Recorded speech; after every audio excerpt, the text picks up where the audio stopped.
ya. sampai nangis-nangis. Pokoknya kalau Ibu Umi berangkat lagi tiga-tiganya itu saya nggak mau orang lain yang membimbing, hanya saya minta sahabat salam. Saya nggak ada teman, nanti saya gimana? Ada yang bilang saya nggak bisa baca, takut ketinggalan, takut tidak ada yang ngurus.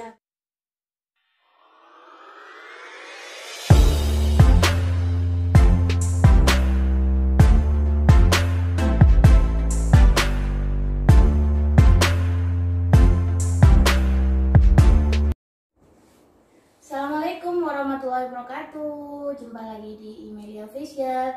Gimana kabar teman-teman semua? Semoga selalu sehat dan selalu dalam lindungan Allah dimanapun kalian berada.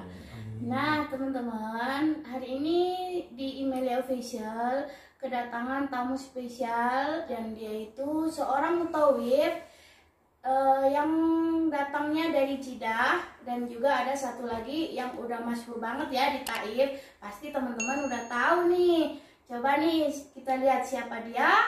Ini dia. Assalamualaikum warahmatullahi wabarakatuh. Waalaikumsalam. Salam kenal untuk semua sahabat-sahabat subscriber dari Emilia Official.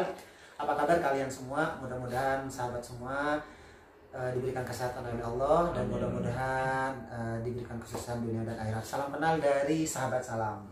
Nah, dan satu lagi ini yang termasuk dari Kota Taif, dia juga seorang senior buat saya ya. Siapa dia? Coba diperkenalkan. Tapi teman-teman mungkin udah pada kenal, tapi untuk yang belum kenal biar lebih kenal lagi, coba kita simak siapa dia. Silakan Bapak.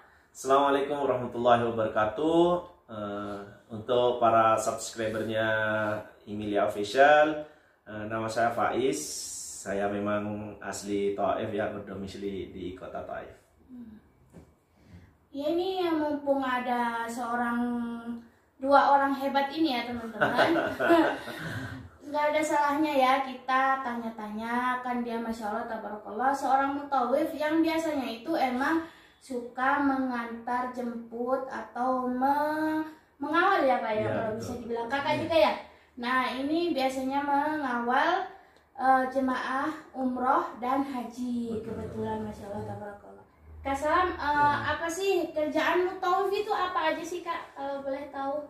Yang pertama ya pasti kita melayani jamaah ya, yang paling utama adalah mengantar jemput. Apa yang dijelaskan Kak Emilia sudah benar tadi. Kita itu sebagai pelayan harus bisa memberikan pelayanan yang terbaik untuk tamu-tamu Allah, yaitu dengan pertama menjemput dari bandara, dan kedua ya siap mengantar kemanapun jamaah itu mau, dan yang ketiga ya siap melayani sepenuh hati dengan senang hati, dan juga memberikan pelayanan yang terbaik untuk para jamaah. Oh Masya Allah tabarakallah. Intinya Kak Salam itu mengantar jemput. Terus kalau mau seandainya kebanyakan seorang tamu Allah atau orang yang pergi umroh selain ke Masjidil Haram, dan apalagi sih Kak kegiatannya? Ya paling utama adalah kita sebagai pelayan, intinya pertama kewajiban kita dulu yaitu melayani dengan ibadah, yaitu yang paling utama, yaitu membimbing para jemaah yang melaksanakan ibadah umroh, ataupun nanti bisa ngantar-ngantar ke tempat-tempat sejarah yang ada di kota suci Mekah dan juga ada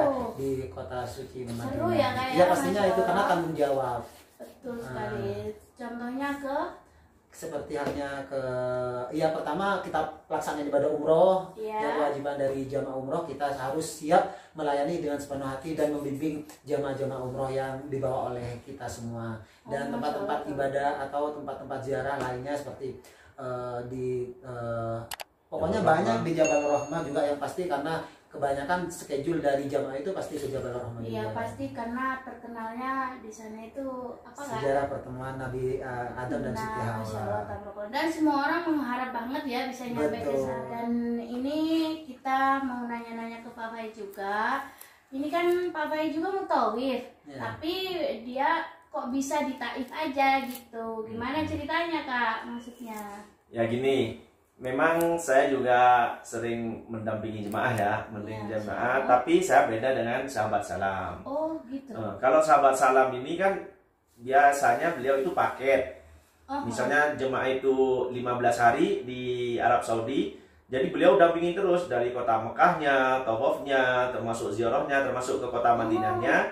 itu biasanya beliau yang dampingi. Kalau saya, karena memang saya berdomisili di kota Thaif, dan sekarang alhamdulillah jemaah diperbolehkan untuk berkunjung ke kota Thaif. Jadi saya menjadi pendamping atau mutawif yang ada di kota Thaif. Jadi saya kalau ada jemaah datang ke kota Thaif, ziarah ke kota Thaif, beda dengan sahabat salam yang ngantar umroh, tawaf dan lain, bukan, tapi kita mengantar ke tempat yang bersejarah di kota Thaif. Karena memang kota Thaif itu adalah tempat di mana Rasulullah pernah dibesarkan di sini, dan Rasulullah pertama berdakwah setelah ada kisah sedihnya ditinggalkan oleh paman dan istrinya, itu keluar pertama dari kota Mekah ke kota Thaif ini. Dan juga di sini terdapat masjid dari sepupu Rasul yang masyhur, dia terkenal sebagai mufassirin, yaitu Masjid Abdullah bin Abbas, termasuk masjid di mana Rasulullah beristirahat setelah dilempar, yaitu Masjidku. Dan saya juga antar ke Masjid Ad-Das, yaitu budak yang pertama kali, ya betul, budak yang pertama kali masuk Islam. Jadi saya cuma 1 hari, 1 hari. Tapi karena memang di kota Thaif itu jarang mutawif, maka saya tiap hari alhamdulillah ada, kadang ya mungkin selisih 1 hari, baru 1 hari berikutnya ada. Jadi memang beda nih, sama-sama mutawif, tapi beliau mutawif Mekah Madinah atau Haramain, mutawif Haramain dikenalnya. Kalau saya mutawif yang di kota Thaif saja. Masya Allah, pas. Nah sekarang saya mau nanya ini gimana sih suka dukanya menjadi mutawif selama ini? Untuk kalian berdua ini siapa dulu yang jawab? Sama-sama. Ayo, suka dukanya. Dari apa dulu nih? Kayaknya dukanya aja, sukanya dulu ya. Terserah ya, kalau sahabat salam sih kalau sahabat salam sih dukanya ya paling bukan duka sih kalau dibilang duka, karena kita melayani tamu-tamu Allah. Yang paling kadang itu lelah pasti ada, karena ketika kedatangan pertama itu memang sangat luar biasa capek. Karena kenapa? Pertama ngurus semua dokumen-dokumen, dan kedua juga ngurus koper-koper dan pelayanan terhadap jamaah. Karena jamaah itu belum tahu daerah-daerah apa. Itu paling berat. Sehari penuh itu memang tanggung jawab itu 24 jam itu harus betul-betul over kerjanya. Karena sekali aja kita melakukan kesalahan semuanya fatal gitu. Oleh karena itu bagaimana pelayanan membawa jemaah, cover harus terdata sedemikian komplit, dan harus masuk ke bagasi bus, dan harus masuk ke dalam harus teliti dari A sampai Z-nya ya. Ke hotel harus betul-betul per kamar ada berapa orang yang mana saja yang masuk, seperti itu. Itu saja sih yang paling merasa capek. Tapi ya namanya juga kita mengabdi, juga melayani tamu Allah. Insya Allah pasti ada. Insya Allah berkah. Iya, berkah. Dunia akhiratnya insya Allah. Dan senangnya? Kalau senangnya sih alhamdulillah, senangnya bisa berbaur dengan tamu-tamu Allah, satu kebahagiaan yang tidak ternilai harganya. Betul, bisa membimbing, bisa bersama keluarga-keluarga minal muslimin muslimat dari Indonesia. Tentunya kadang kita tidak tahu mereka itu mengenali saya, itu suatu kebahagiaan, dan kadang mendoakan saya, ya Allah ya Rabb, itu kadang sambil menetes air mata gitu, dari saking bahagianya. Kita tidak mengenal sebelumnya, dan mereka itu mengenali saya dengan bangga. Kebahagiaan tersendiri ya kayak. Apalagi pas ketemu sama orang-orang terkenal di Indonesia, gitu, mungkin kayak Syekh Habib Indonesia, bahkan ada artis gitu. Iya, kalau kadang kan memang kita kerjasama bagian mutawif, kadang dikasih informasi sekarang ada Habib gitu mau datang, di schedule-nya di hotel mana, biasanya ada informasi seperti itu. Pokoknya kebahagiaan yang sangat luar biasa ketika bisa bersalaman dengan orang-orang besar, ataupun bahkan dengan artis-artis gitu. Artis siapa sih kira-kira yang pernah ketemu? Saya pertama ketemu sama presenter kayak Irfan Hakim, dan kedua itu Raffi Ahmad, dan Nagita, dan juga siapa ya, pernah ketemu artis banyak ya sebetulnya dari bulan-bulan gitu. Karena setidaknya saya dapat informasi dari teman ini, kalau mau ketemu sama artis setidaknya silaturahmi seperti dia gitu. Alhamdulillah. Itu kebanggaan tersendiri ya. Iya, itu kebahagiaan yang sangat luar biasa. Apalagi ketemu sama guru-guru terbesar di Indonesia, kiai-kiai, ya Allah amazing banget, masya Allah.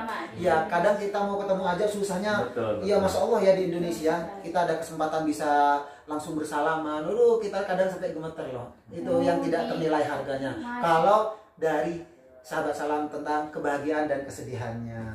Kalau dan sekarang untuk Kak Faiz, gimana ini Kak? Kalau saya dari bahagianya ya, karena bagi saya itu tidak bahagianya sedikit, jadi terlalu banyak kebahagiaan gitu. Semuanya selalu dilipuri dengan kebahagiaan gitu. Ya, Masya Allah. Pertama, saya sangat bahagia karena diberikan kepercayaan oleh Allah ya, karena tidak terlepas dari peran Allah dalam hal ini. Betul. Diberikan kepercayaan oleh Allah untuk melayani tamu-tamunya. Iya, pastinya atas izin Allah ya. Betul sekali, dimana para jemaah haji dan umrah itu selalu setiap berangkat dia mengucapkan talbiyah labbaik Allahumma labbaik kan gitu. Ya Allah, saya memenuhi panggilanmu. Berarti itu tamu-tamu Allah, dan ternyata oleh Allah kita yang dipercaya untuk melayani beliau kan gitu. Itu pertama. Nomor dua, memang selain dari materi ya yang kita dapatkan, tentu ada imbal balik dari hal itu. Kita mendapatkan materi juga, cuman ada juga yang lebih membahagiakan kepada saya.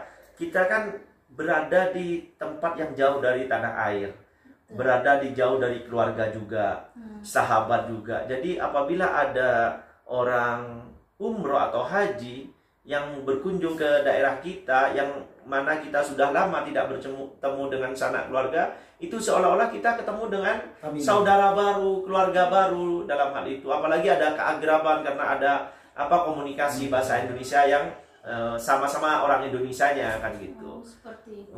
Dan selain itu kebahagiaan juga bagi kita setelah melihat para jemaah umroh atau haji yang sudah bersusah payah beliau untuk membayar keberangkatan, biaya-biayanya yang sudah banyak, bahkan ada yang mengantri sampai puluhan tahun. Setelah sampai di sini ternyata beliau bisa mendapatkan pelayanan dengan baik. Beliau merasa bersyukur, berterima kasih kepada kita. Bahkan benar yang dikatakan oleh sahabat salam, biasanya kalau kita sudah mau pisah nih dengan jemaah umroh, dia mudah-mudahan gampang rezekinya, mudah-mudahan bertemu lagi ya. Terima kasih ya telah membimbing ibu, terutama yang tua-tua juga gitu. Terima kasih bimbing ibu, terima kasih sudah nganterin ibu. Kalau nggak ada anak mungkin ibu nggak tahu nih kemana. Biasanya kayak gitu. Kesan-kesan yang paling membahagiakan bagi kita itu ketika ada perasaan puas dari jemaah, ada ucapan terima kasih dari jemaah, bahkan mendoakan kita, itu suatu kebahagiaan yang tidak ternilai ya,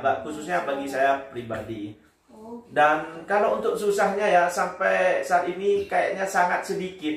Mungkin kalau bagi saya bukan susahnya, agak merepotkannya itu karena saya di Taif kan. Kita pergerakan jemaah di kota Taif itu beda dengan di Mekah.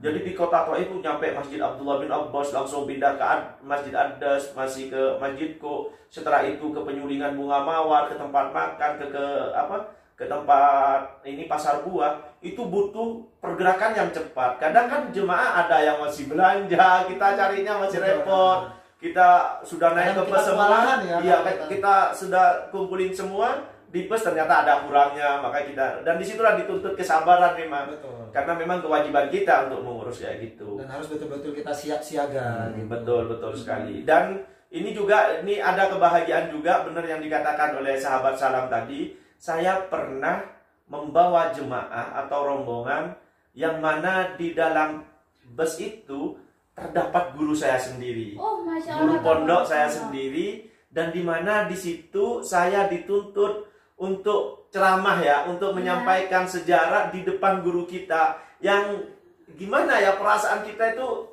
antara canggung dan bangga gitu. Karena saya bisa mengaplikasikan ilmu yang sebenarnya diberikan oleh guru saya itu. Gitu. Itu kebahagiaan yang tidak ternilai bagi saya. Itu tidak bisa ditukar dengan duit. Pastinya bukan cuma orang lain yang bangga, dan guru kakak juga yang melihatnya pasti akan sangat bangga banget. Ini murid saya ternyata sekarang sudah menjadi orang hebat. Pastinya dia akan bangga sih Kak ya. Masya Tapi Allah. tidak lepas dari proses. Proses karena kita harus belajar, harus menguasai materi. Betul. Selain materi, pengalaman, karena Betul. kita yang nunjukin tempat-tempatnya gitu. Kalau menurut saya sih melihat dari di lapangan ya, mungkin untuk saya lebih dominan untuk pelayanan terhadap menemani jamaah, ya melayani jamaah.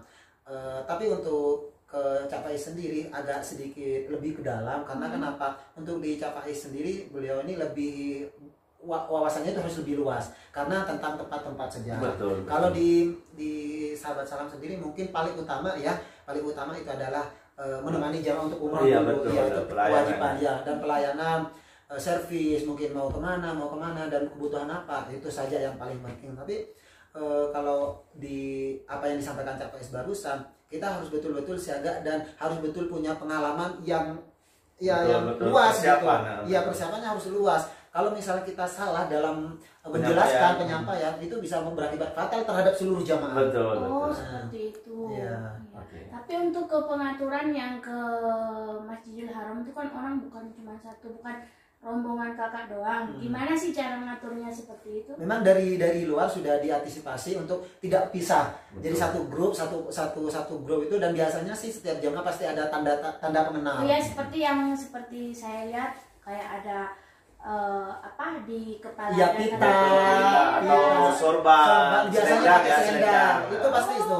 Iya, Soalnya iya. Itu setiap sesuatu yang tanda yang ya udah cukup grup itu yang punya. Iya. gitu ya. Harus Biar kita saling- bisa membedakan. iya, ya. harus saling jaga jaga pertemanan gitu. Maksudnya ketika kita ngelihat teman keluar dari area itu, Iya. kita harus panggil untuk bisa Ya karena bersama. kan bukan cuma rombongan itu yang di Ribuan, puluhan ribu, iya, betul, ya. Betul. Dan kita harus betul-betul siap siaga menemani jamaah kalau kita ada sebelum kita bergerak, harus betul-betul memberikan informasi detail-detailnya agar tidak amburadul di Tidak lapangan. sesat jalan kalau kita Iya, tidak betul. sesat jalan. Karena kalau terpisah kan orang baru kan. Iya. Kalau terpisah bisa nggak tahu baliknya. Iya, betul. kadang bingung loh, Cak, Oh. mau tahu kemana Iya, kadang gitu. gimana pernah nggak ada yang hilang jemaah satu atau gitu? Sering, bukan pernah sih, Itu sering. udah biasa. Iya, udah Bagi biasa. kita Jadi udah biasa. itu yang paling kadang itu sudah dikasih tahu, sudah dijelasin sedemikian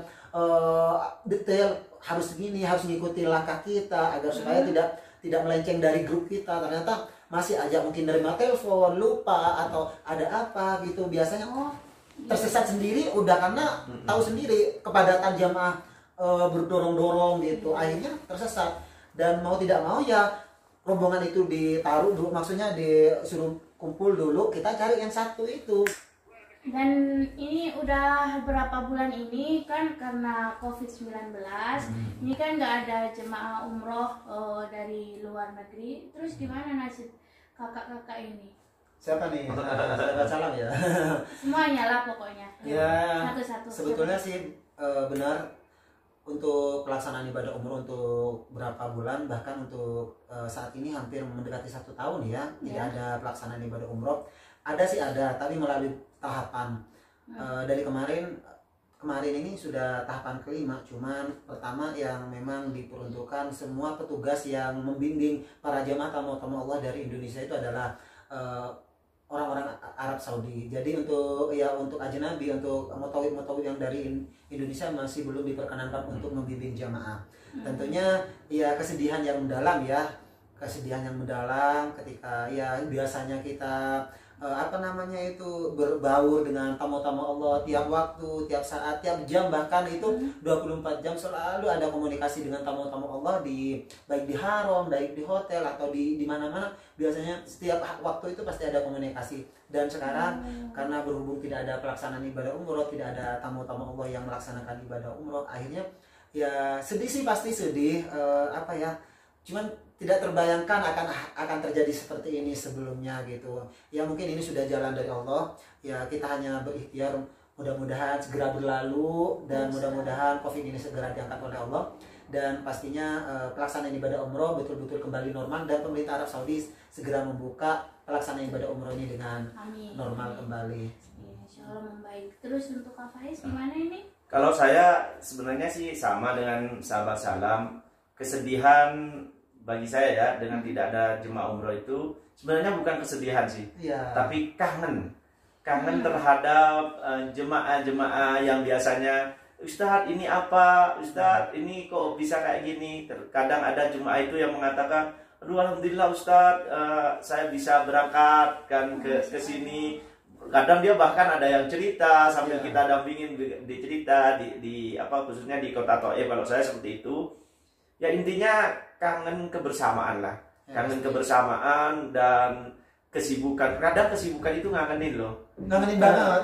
Kita diam itu bukan malah tenang. Malah kalau saya pribadi lebih tenang itu kalau ada kesibukan. Jadi pikiran kita itu jalan lah istilahnya, tidak jenuh. Ya juga yang salah satunya juga kesedihannya dengan tidak adanya jemaah umroh itu tentu pendapatan kita kan juga berkurang ya.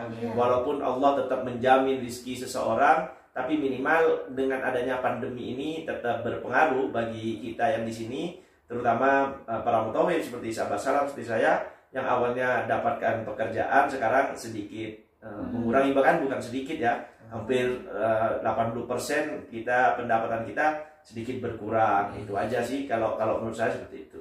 Dan memang benar Mbak Ella, kita mutawif itu malah banyak interaksi itu dengan ibu-ibu yang sudah tua itu, karena memang kita kan butuh pengawalan khusus tuh kalau orang kayak gitu. Dan beliau itu sangat bersyukur karena kenapa? Sebelum berangkat beliau itu takut, saya gak ada teman, nanti saya gimana? Ada yang bilang saya gak bisa baca, takut ketinggalan, takut tidak ada yang ngurus. Ternyata beliau itu ketemu dengan kita dan kita layani itu kadang masya Allah terima kasihnya luar biasa, sampai nangis itu, sampai aduh nak terima kasih ya sudah rawat ibu di sini. Padahal kita walaupun benar dibayar ya oleh Border Travel, tapi dia merasa ada saudara baru, ada orang yang ngurus gitu, ada yang ngurus gitu. Yang terakhir itu saya 4 sudah hampir 75 tahun. Yang 77, 75 dan ada yang 10 ada 93. Itu sampai nangis-nangis loh. Yang terakhir sebelum Covid itu sampai nangis-nangis. Pokoknya kalau Ibu Umi berangkat lagi tiga-tiganya itu saya nggak mau orang lain yang membimbing, hanya saya minta sahabat salam yang membimbing karena dari udah seperti saudara. Bahkan sampai nelfon loh. Sampai sekarang banyak itu ibu-ibu sampai sekarang sebetulnya masih komunikasi. Masya Allah, berarti bukan cuma pengalaman baru dan pekerjaan yang menyenangkan, tetapi bisa menjalin silaturahmi dan menambah saudara dari muslimin ya. Iya, dan sekarang karena sudah nggak ada pelaksanaan ibadah umroh, ya rindu banget ya, kesedihan yang pengen kembali lagi seperti sebelumnya. Oleh sebab itu untuk para sahabat-sahabat yang menonton dan teman-teman semuanya yang selalu setia menemani channel Sahabat Salam dan Faiz Selamat, tentunya pemilik channel Emilia Official, kami tidak henti-hentinya mendoakan para sahabat-sahabat semua yang menonton. Mudah-mudahan kita semua diberikan kesehatan oleh Allah. Mudah-mudahan dimudahkan segala urusannya, dan mudah-mudahan diberikan kesempatan oleh Allah bisa segera sampai ke Baitullah, bisa menjalankan ibadah umroh dan ibadah haji. Karena kami sudah rindu banget ingin melihat nuansa seperti sebelumnya, pelaksanaan ibadah umroh yang normal, dan mudah-mudahan Covid ini diangkat oleh Allah, disegerakan musnahkan dari muka bumi ini, dan pelaksanaan ibadah umroh betul-betul kembali normal seperti sedia kala. Doa terbaik dari kami, dari Faiz Selamat dan juga dari Sahabat Salam, tentunya dari Emilia Official. Tetap dukung terus channel kami agar selalu bisa memberikan info-info terbaru seputar Arab Saudi, wabil khusus di kota Thaif, karena beliau ada di kota Thaif. Nah ini teman-teman, sebelum kita tutup video ini, saya tuh emailnya ini masih penasaran loh. Ini kok seragaman ini, baju ini keren-keren, ini dapat dari mana sih? Jadi gini nih. Coba lihat kayaknya, keren ya, serius. Jadi gini nih, kita kan sekarang bergerak di YouTube nih. Oh, Masya Allah, tabarakallah. Saya Faiz Selamat YouTube-nya. Bisa hadir ya teman-teman yang lain. Beliau Sahabat Salam. Dan banyak para subscriber itu yang mengetahui kalau kita itu mutawif gitu. Masya Allah. Dan ini ada salah satu subscriber kita.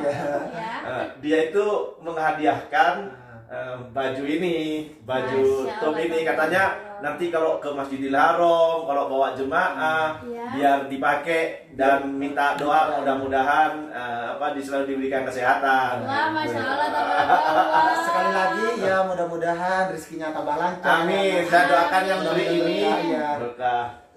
Sekarang gantian capai sudah kan. Mudah-mudahan juga yang ngasih top ini tambah diberikan kesuksesan, Aku ikut diberikan amin ya, kelancaran, amin ya, diberikan amin. kelancaran juga, dan tentunya mudah-mudahan bisa melaksanakan ibadah haji dan umroh. Amin. Bersama Ya keluarga-keluarga Rabbi. tercintanya. Amin, amin. Panjang Ya. umur juga. Insya Allah kami selalu siap menggunakan dengan Insya Allah, hal-hal insya Allah. yang baik. Yang jelas kita tidak bakalan bawa baju kayak gini ke diskotik kan ya. Masa kita pakai ini kira lagi dah. Masa iya pernah gitu? Enggak.